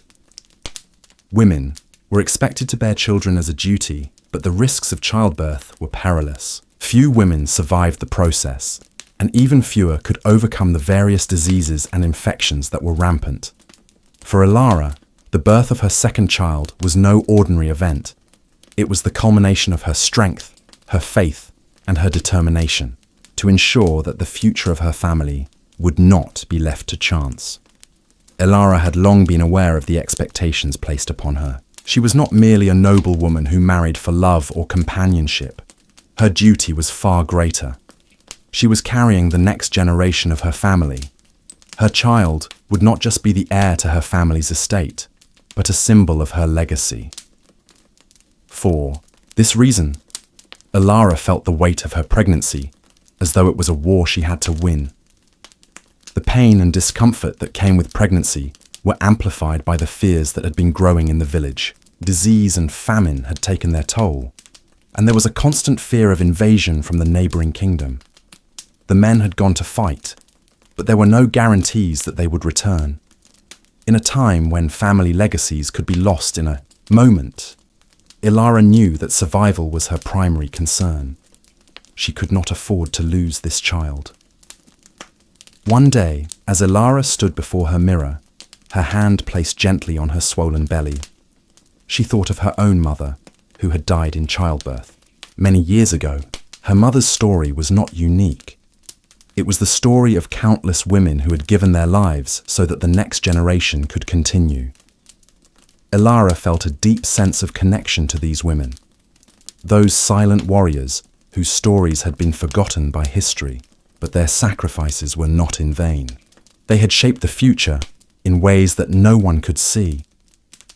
Ilara had often heard the stories of women who had survived childbirth against all odds. Some of them were from her own family, others from the village, but their stories were the same. Women who had endured great suffering to bring life into the world. In her mind, these women were heroes. They fought battles that no one saw, and their strength was not recognized by anyone except the people who truly understood the importance of their sacrifices. It was during this time of isolation and fear that Ilara came to know Lady Edlin, a midwife who had served countless women in the region. Lady Edlin was a woman of great knowledge, someone who had seen both life and death in its rawest form. She had helped bring many children into the world, but she had also witnessed the heartache of mothers who lost their children. Ilara sought her counsel and began to learn the ways of survival, both for herself and for her unborn child. Lady Edlin had seen it all, the complications of pregnancy, the deaths of mothers, the miracle of survival. She spoke of the quiet strength that these women possessed, a strength that came not from their physical prowess, but from their unwavering will to live. It was this silent determination that allowed them to endure hardships that would break lesser souls. And as Ilara listened to Lady Edlin's stories, she began to understand that her strength would not come from her status as a noblewoman.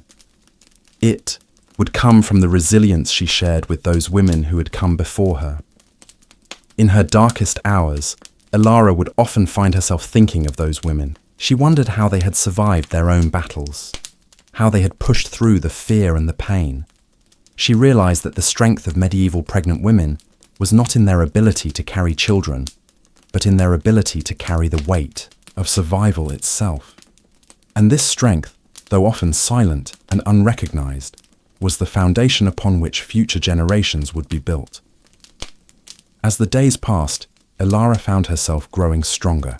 She realized that survival was not just about fighting for her own life, but for the life of her child. She was not just a noblewoman. She was a woman of resilience, a woman who carried within her the hopes of her family, her village, and her ancestors. And in this realization, she found her true strength. The days seemed to stretch on endlessly, as if time itself had slowed in the village of Silverbrook.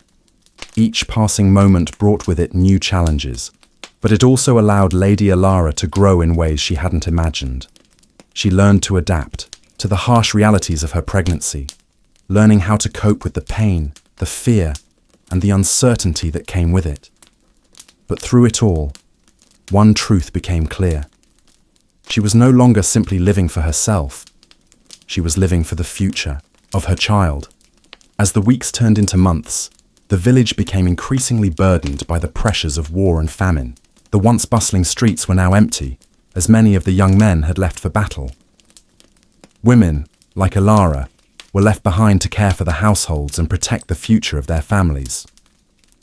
The village felt more isolated than ever before, but in the midst of all this, Ilara's resilience grew stronger. The looming threat of war, while far from her immediate control, had brought the women of the village together. Ilara had always been a solitary figure in the community, but now, more than ever, she realized that her strength came not just from her own determination, but from the network of women around her. They became a support system for one another. The village midwife, Lady Edlin, was at the center of it all. She provided counsel, comfort, and practical help for the women of Silverbrook, and it was through her that Ilara learned to embrace her strength, not as an isolated figure, but as part of a collective force of women. One evening, as Alara sat in her chambers, staring at the flickering light of a candle, she felt a deep sense of fear overcome her. Her growing belly, which had once been a symbol of hope and possibility, now felt like an ever-increasing weight. What if the child didn't survive? What if she, too, became another woman who had sacrificed her life for a child that would never take a breath? The thought haunted her every night. There was little chance of survival in a world where the nearest doctor was miles away, and Lady Edlin, though knowledgeable, could only do so much. But Alara had never been one to give in to fear. She took solace in the teachings of the women who had come before her. Lady Edlin had often told stories of women who had faced impossible odds, who had given birth under the most harrowing circumstances. These stories, though tragic, were also filled with hope. Women like Alara had fought not just for their own lives, but for the survival of the next generation. They had carried their children through hardship and suffering. Their strength a quiet rebellion against a world that seemed determined to crush them. With this newfound resolve, Alara began to walk the village more often. She spoke with the women, who had lived in Silverbrook for decades, asking them about their experiences and learning from their stories. She spoke to mothers, to grandmothers, and to those who had lost children in childbirth. Their voices became her strength, their pain her motivator. She began to understand that her own fear was a reflection of the sacrifices these women had made. The future was always uncertain, but it was worth fighting for. Alara's compassion began to spread through the village, and with each passing day, her strength grew. The villagers, who had once viewed her as a distant noblewoman, now looked to her for guidance and support. She became a symbol of resilience and hope, not because she sought recognition, but because her actions spoke louder than any title or wealth ever could. Despite the growing challenges outside the village, Alara did what she could to help those around her. With Sir Aldrich away at war, she took on more responsibility, helping to secure food and resources for the villagers. She took charge in organizing the women to make sure the community was well prepared for the harsh winter months. Her leadership wasn't marked by grand gestures. It was the simple, steady consistency that spoke volumes. She was there for the elderly, the sick, and the struggling mothers. Her own struggles with pregnancy only deepened her empathy for the hardships others were enduring. Yet the strain of managing her own health alongside her responsibilities weighed heavily on her. There were nights when Alara could hardly sleep, her body aching from the demands of pregnancy and the burdens of leadership. But in those quiet moments, she would remember the strength of the women who came before her, and it was this remembrance that gave her the courage to face another day. Her relationship with Lady Edlin deepened during this time. The midwife became more than just a healer. She became a mentor, guiding Alara not only through the physical toll of pregnancy, but also through the emotional and mental challenges that came with it. Lady Edlin shared wisdom passed down through generations of women. One piece of advice stuck with Alara. Strength doesn't come from the absence of fear, but from embracing it and using it to fuel your purpose. Alara began to embody this wisdom. Her fears, once a source of paralysis, became a source of power. She knew that the fear of death, of the unknown, was something every woman in the village had faced, but it was their ability to face it head-on that had shaped their community. And so, Alara began to lean into her role as a leader, not with a sense of false bravado, but with the quiet confidence that came from knowing her purpose. One evening, as Alara walked along the outskirts of the village, she noticed a group of young women gathered around the fire. They were talking quietly, sharing stories of their own mothers and grandmothers. They spoke of how those women had lived through wars, famines, and epidemics, always finding a way to survive. It was in that moment that Alara realized how much had already been done. The women of Silverbrook were strong, not because they had never suffered, but because they had endured and continued to fight for the generations to come. As Alara returned to her home, she felt a renewed sense of purpose. Her pregnancy had become not just a personal journey, but a symbol of the silent strength that ran through every woman in the village. She was carrying more than just a child. She was carrying the legacy of those who had come before her.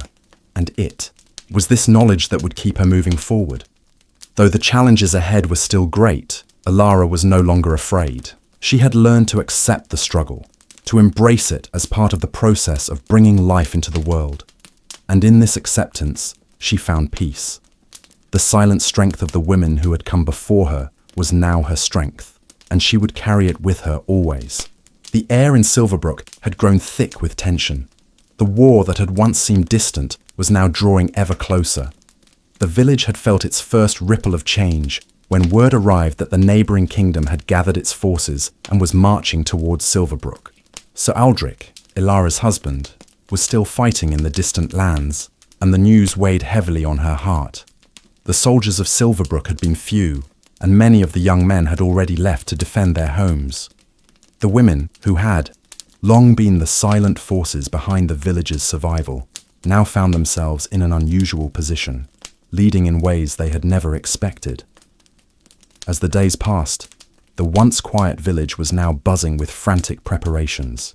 The men who remained were reinforcing the defences, ensuring that the walls of Silverbrook could withstand any attack. The women, however, had their own battles to fight. They cared for the sick and the elderly, prepared supplies, and most importantly, cared for the children. Every woman in the village understood that their strength would be needed more than ever before.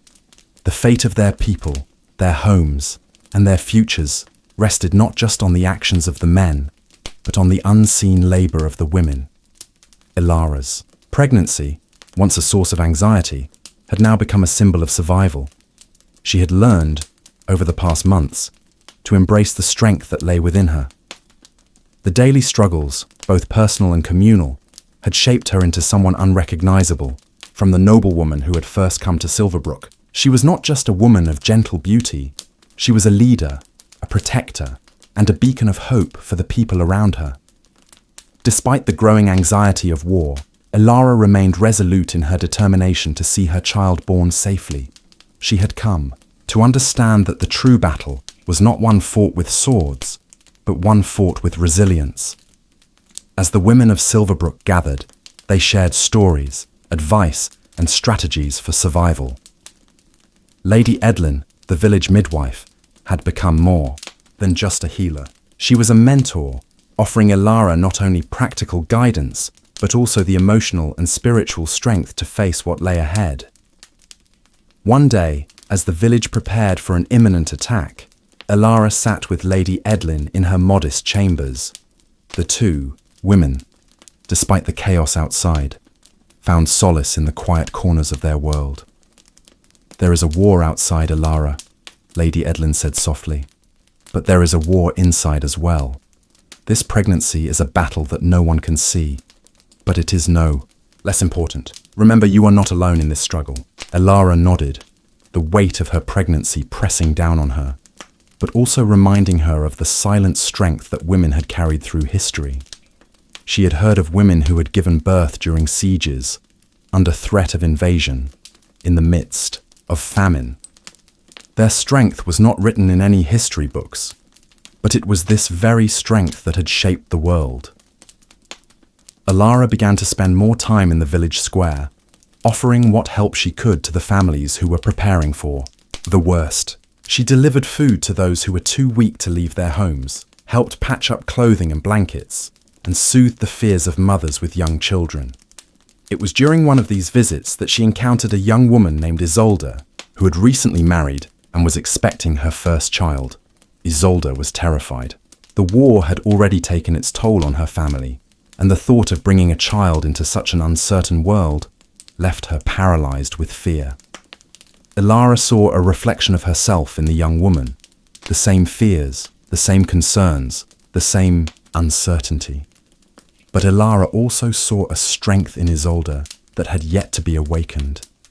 "Fear is natural," Ilara said gently, placing a hand on Isolde's shoulder.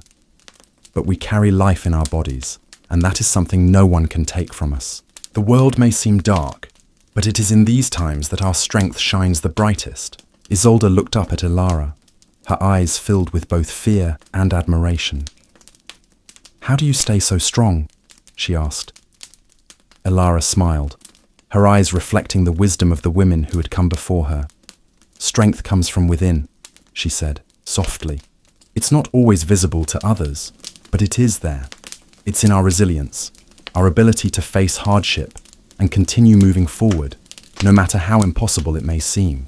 We are not just carrying children, we are carrying the future, and that is a power that no war can destroy. The conversation marked a turning point for Isolde. She began to walk with more purpose, taking strength from Elara's words. It was in moments like these that Elara realized the power of the women in Silverbrook. Their collective strength was something that could not be ignored, even in the face of such unimaginable uncertainty. As the war drew closer, Elara knew the time had come to prepare for the birth of her child. Lady Edlin had told her that childbirth was always uncertain, and the possibility of complications was higher given the stress of the current situation. But Elara was no longer afraid. She had seen the strength of women who had given birth under the most harrowing circumstances. She had heard the stories of the women who had survived battles, sickness, and death, their resilience shaping the future of their families and their communities. It was in these moments of quiet reflection that Elara understood the true meaning of survival.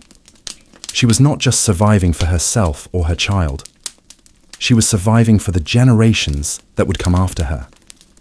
Her strength, her resilience, and her unwavering commitment to the future were not just for her own family. They were for the future of all the women who would carry life into the world. And so, Elara prepared herself for what lay ahead. The war outside was a battle of swords and blood, but the battle she fought was one of quiet strength. It was a battle of survival, of love, and of hope. She had already faced so many challenges, and now, with her child on the way, she knew that her greatest fight was yet to come. The story of Elara was not just her own, it was the story of every woman who had ever faced hardship, fear, and uncertainty. Her journey, though unseen by many, was one of great importance. The strength of medieval women, their quiet resilience, and their ability to bring life into a world so full of death and destruction, were the very foundations upon which future generations would be built. As Elara prepared for the birth of her child, she did so with a deep sense of peace. She knew that no matter what came, she had already won the greatest battle of all, the battle for survival, for love, and for the future. The night was colder than usual, the moon casting a pale glow over the village of Silverbrook. In the distance, the sounds of distant war horns and the clash of steel echoed through the valley. Yet within the walls of Elara's chamber, the world felt distant, the weight of the world momentarily lifting as the anticipation of her child's birth drew near. Elara had never before felt such a sense of vulnerability, though she had survived so many trials, fear, famine, war, and illness. Nothing had prepared her for the moment when she would become a mother again. Her body ached with the strain of pregnancy. Her heart raced with both fear and hope. She had witnessed countless births in the village, but to be the one giving birth was an experience she could never have fully prepared for. The thought that she would soon hold her child in her arms filled her with both joy and terror. Lady Edlin, the midwife who had become her guide and mentor, stood by her side, her hands steady and her face calm despite the tension in the room. The women of the village had rallied around Elara, and they gathered outside her chamber, waiting for news of the birth. But there was little noise, only hushed whispers of encouragement and the constant prayers of those who believed in the power of a mother's strength. The village, united by the common thread of survival, was holding its collective breath as Elara entered the most intense trial of her life. Hours passed, and the pain of labor surged through her body, each wave a reminder of the fierce battle that all women had to fight. The pain was unbearable, but Elara refused to give in. She remembered the stories of women who had labored under impossible conditions, those who had given birth during sieges, amidst the sounds of war, and who had fought not just for their own survival, but for the survival of their children and the future generations they would bring into the world. Through the agony, Alara could hear the whispers of these women in her mind. She could feel their strength coursing through her, their quiet determination taking root inside her. She was not alone in this battle. She was part of a long line of women whose resilience and courage had shaped the course of history. They had fought silently, without recognition, but their strength had forged civilizations, nurtured families, and preserved the very essence of humanity. As the hours dragged on, Alara's strength began to falter. Sweat beaded on her forehead, and her vision blurred with the exhaustion of labor. But Lady Edlin remained calm, her voice steady as she encouraged Alara to push. "You are strong, Alara," Lady Edlin whispered. "This is your moment. Bring forth the future." With those words, Alara gathered every ounce of strength she had left.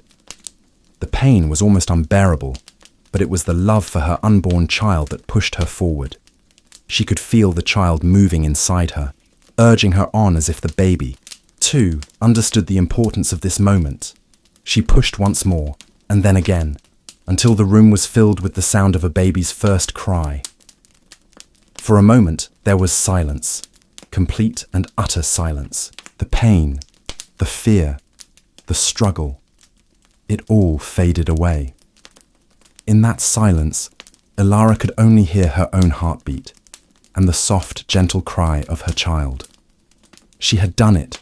She had brought life into the world, against all odds, against every obstacle. The child in her arms was not just her son, he was the future. He was the symbol of survival, of resilience, and of the silent strength that had been passed down through generations of women. Tears of relief and joy filled Alara's eyes as she gazed down at her newborn son. He was small, but strong. His tiny fists curled in defiance as he let out another cry, the sound filling the room with life. Her heart swelled with love for the child she had fought so hard to bring into the world. He was a living testament to the strength of women, to the silent warriors who had fought for their families, their communities, and their legacies. Lady Edlin smiled warmly as she placed the baby into Alara's arms. "He's a strong one," she said softly. "He will carry your strength." Alara nodded, her chest tight with emotion. She knew that her child, though small, would grow up to be part of something much greater than himself. He was not just an individual. He was the continuation of a legacy that had been shaped by the silent strength of countless women throughout history. As the midwife worked quickly to clean and swaddle the baby, Alara allowed herself a moment of peace. She had survived the most difficult trial of all. Her strength, the quiet strength that had been passed down through generations of women, had brought her through. It had brought her to this moment, this beautiful, perfect moment in which she held her child in her arms. Outside the chamber, the village waited, its breath collectively held. When the door finally opened and Alara emerged, holding her son in her arms, the crowd erupted in a chorus of cheers. The women of the village gathered around, offering their congratulations, their smiles warm with pride. They knew that this child, though small and fragile, represented something far greater than any single person. He was the future, the continuation of a legacy that had been shaped by the silent strength of the women who had come before. As Alara looked at her son, she realized that she was not just holding a baby, she was holding hope. Hope for the future, hope for the generations to come. She had fought for this child, and in doing so, she had fought for the future of Silverbrook, for the women who had shaped it, and for the silent strength that had always been its foundation. Alara's journey was not over. The war that loomed outside would still come, and many trials lay ahead. But for now, in this moment, she had achieved what every woman before her had fought for, to bring life into a world that had so often been filled with death and destruction. She had survived. Her child had survived. And in their survival, the legacy of the women who had come before her would continue to live on. The days following the birth of Alara's son were filled with both joy and reflection. The child, whom she had fought so hard to bring into the world, had finally arrived. His tiny hands and soft cries were a reminder that, despite the challenges they faced, life had a way of finding its place. As Ilara sat by the hearth, cradling her newborn, she realized that she had not only given birth to a child, she had given birth to a legacy. In the quiet of her home, as the village outside carried on with the preparations for the war that loomed ever closer, Ilara began to reflect on everything that had led to this moment. Her pregnancy had been more than just a physical journey. It had been an emotional and spiritual one as well. She had learned to understand the true meaning of strength, not the strength of swords and armor, but the strength that lies within every woman, the silent strength that had carried generations before her, and that would continue to guide future generations. Ilara's son, whom she named Aldrich after his father, was a symbol of this strength. His very existence was a testament to the resilience of women who had endured trials that no one had ever truly understood or acknowledged. They had fought not with weapons, but with their hearts, their hands, and their unwavering determination to ensure that life continued, even in the face of overwhelming odds.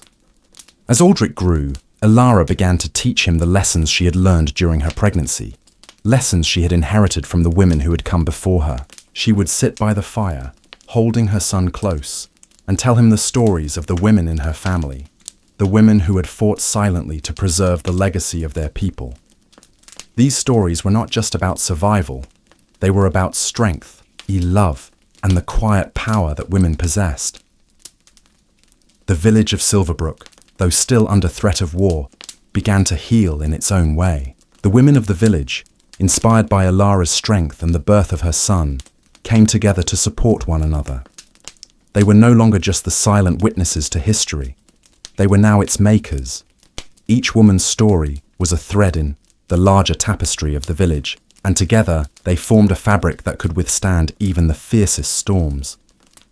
Ilara's relationship with Lady Edlin grew stronger too.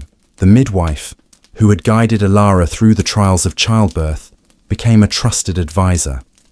Together, they helped the women of the village prepare for the future, not just for the battles that lay ahead, but for the lives they hoped to build after the war was over. They worked together to ensure that the village would continue to thrive, that the next generation of women would have the tools they needed to survive and flourish. The war, which had been a constant threat for so long, finally arrived at Silverbrook's doorstep. The men, including Sir Aldrich, returned to the village, ready to defend their homes. The village was fortified, its people united in their resolve. The battle was fierce, but it was not the only fight taking place. As the men fought outside the walls of Silverbrook, the women fought their own battle inside.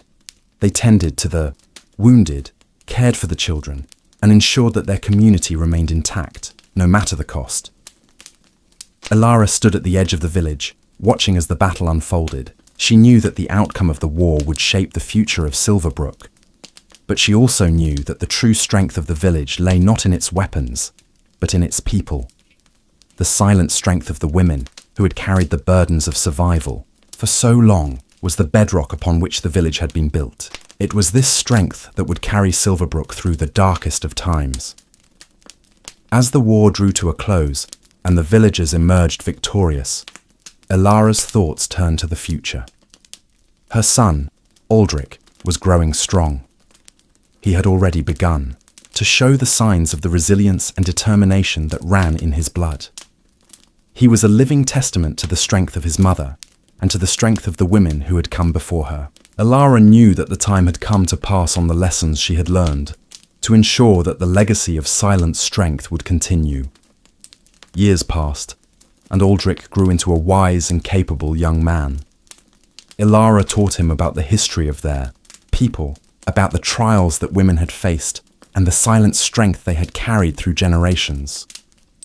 She shared with him the stories of the women who had given their lives so that future generations could live. These stories, though not often told, were the foundation of their family, and Ilara knew that it was her duty to ensure that Aldrich understood this legacy. As she sat by the fire one evening, Ilara looked at her son with pride. He was no longer the small baby she had held in her arms. He had grown into a young man, ready to take on the world. But she also saw in him the quiet strength that she had fought so hard to pass on. The strength of the women who had carried their families through the most difficult times. The strength of those who had survived wars, famines, and plagues. And the strength of those who had never been given the recognition they deserved. Alara's legacy was not one of wealth or power, but one of resilience and hope. It was the legacy of the women who had come before her, and the legacy she would leave for future generations. Aldrich would carry this legacy forward, not as a symbol of dominance, but as a reminder of the quiet strength that had shaped their world. And so, Alara's story was not just her own. It was the story of every woman who had ever faced hardship, every woman who had ever endured the pain of childbirth, every woman who had ever fought for the future of her family and her people. Her story was the story of the silent strength that ran through every woman, from the earliest days of humanity to the present. It was a strength that would never be forgotten, for it was the strength upon which the world had been built. As Alara looked at her son, she knew that the future was in good hands. The legacy of strength, survival, and love would continue, for it was woven into the very fabric of their existence. And with that, Alara's story came to a close. But the story of the silent strength of women would live on, passed from one generation to the next, forever shaping the future.